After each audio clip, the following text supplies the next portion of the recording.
Fala galera, mais uma questão número 55 do nosso simulado, né? O que eu tenho nessa questão, Mário? Dois temas. Eu tenho tanto urbanização e seus processos, assim como eu tenho também movimentação da população, ou seja, os movimentos migratórios. E qual é a competência e qual é a habilidade? A competência é a número 2, tá certo? E a habilidade é a número 8. A habilidade número 8 é justamente você fazer essa análise.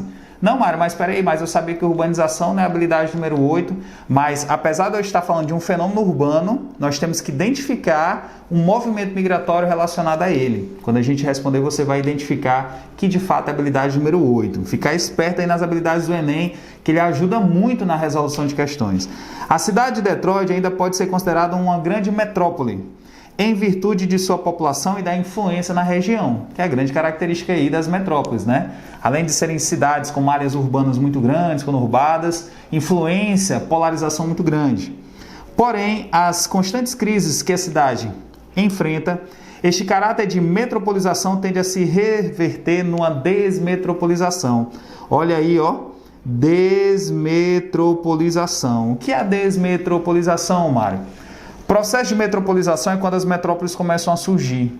Cidades centrais começam a se conurbar com cidades vizinhas, começa a ser criado, constituído, né, expandido uma infraestrutura complexa que permite com que uma série de redes e os fluxos fiquem cada vez mais intensos, né? Ou seja, aquela grande cidade começa a polarizar o espaço. O que ocorre é que em muitos países, entre eles no próprio Brasil, aconteceu um fenômeno chamado desmetropolização. O que é isso? Vamos lá. Aqui no Brasil, década de 40, 50, 60, as pessoas migravam principalmente para as grandes metrópoles. Da década de 90 para cá, a gente observa um movimento contrário, um movimento chamado movimento de retorno, né? Tivemos uma reorganização da indústria no espaço brasileiro e aí as pessoas começaram a migrar para aquela cidade de porte médio, em busca de novas oportunidades, uma melhor qualidade de vida, tá bom? Então, esse fenômeno é chamado desmetropolização, porque as metrópoles começam a ter participação cada vez menor, né? Aonde? Na produção econômica do país, graças ao fato de as indústrias estarem sendo reorganizadas em outros espaços, em cidades de porte médio. E digo para vocês, isso é um bom processo para um país, que significa dizer que você está desconcentrando as atividades econômicas.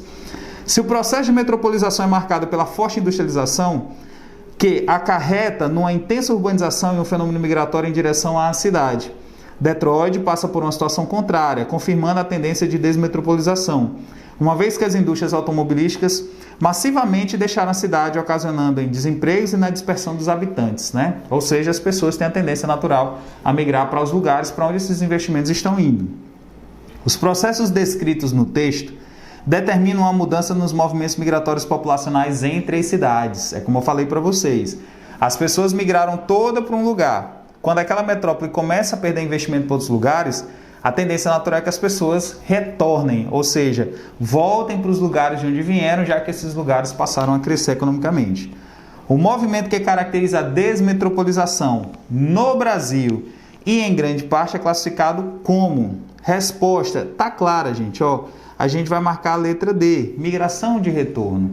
Mas vamos lá, o êxodo rural é a saída definitiva do campo para a cidade. O êxodo urbano é um movimento contrário, é você sair da cidade em definitivo para o campo. O movimento circular é um movimento cíclico, característico aí de profissionais da educação, da saúde, da segurança, onde eles trabalham no lugar, porém moram em outros, e a grande distância não permite o movimento no dia a dia, que é o caso da letra E, movimento pendular. Então a alternativa correta, letra D. Valeu, pessoal!